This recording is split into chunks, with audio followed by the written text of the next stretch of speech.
You could say the Audi S7 is just a spec'd-up Audi A7, but that would be like calling a rhinoceros just a spec'd-up horse. Yes, they're both mammals with hooves and an odd number of toes, but the Rhino has that quick temper and some extra hardware to back it up. That's not to say the Audi S7 is exceptionally hardcore. It isn't. This is Audi's middle ground between the more economical A7 and the completely maniacal RS7, which, let's face it, is in a different sports league altogether.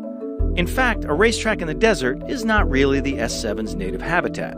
But Chris Harris looks like he's having fun taunting the camera guys, so screw it, he'll come in when he's hungry. No, the S7 isn't really a track car. It's Audi's stylish, sophisticated executive cruiser. You want supple quilted leather and gauges like a Swiss railway clock? Here you go. You want a 4-liter turbocharged V8 that pulls like a train full of butterscotch pudding? You got it. You want an adjustable air suspension that can go from comfort to canyon carving in the flip of a switch? Done. You want a lot, don't you? Just who the f*** do you think you are?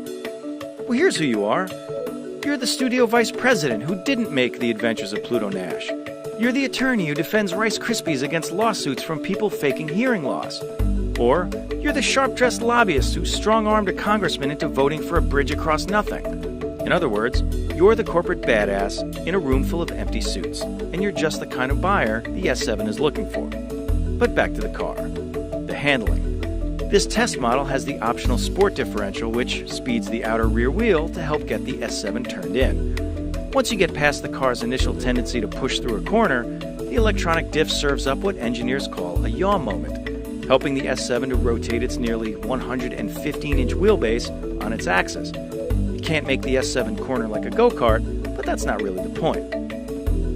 That engine, it's very good. And Audi makes an absolutely luscious V8. It's gorgeous. It sounds like angels dancing on the head of a pin, if the pin were the size of Mount Rushmore. Yeah, how about that for an analogy, yeah. 420 horsepower and 406 pounds-feet, 0 to 60 in 4 seconds with launch control. There's a pair of twin-scroll turbos and an intercooler packed into the V between the heads. That's not only good packaging, but a more efficient use of airflow. The responses are so quick, you'd almost never know the turbos are there. And the V8 can also mimic a V4 during highway cruising if you happen to start feeling guilty about plundering the energy supply. Of course, with all that wizardry, there really isn't much engine noise to listen to. Well, not to worry, because you can open up various flaps and let some V8 pour out. And there's also a kind of noise-canceling tech, like those expensive headphones, to get rid of strange sounds like when the engine is in 4-cylinder mode. It's all kind of contrived and synthetic, but then, so's your tan. The transmission. It isn't the same automatic as the A7. The S7 has Audi's 7-speed twin-clutch auto manual. With it, you get very quick gear changes, and it's pretty smooth shifting on its own. That comes in handy for when you're yelling at your assistant about how you didn't want raisins on your chicken salad sandwich. But summing it up, if you're looking for a stylish all-wheel drive luxury car for about 80 grand that's upscale and elegant, but still kind of aggro, the Audi S7 should be on your shopping list.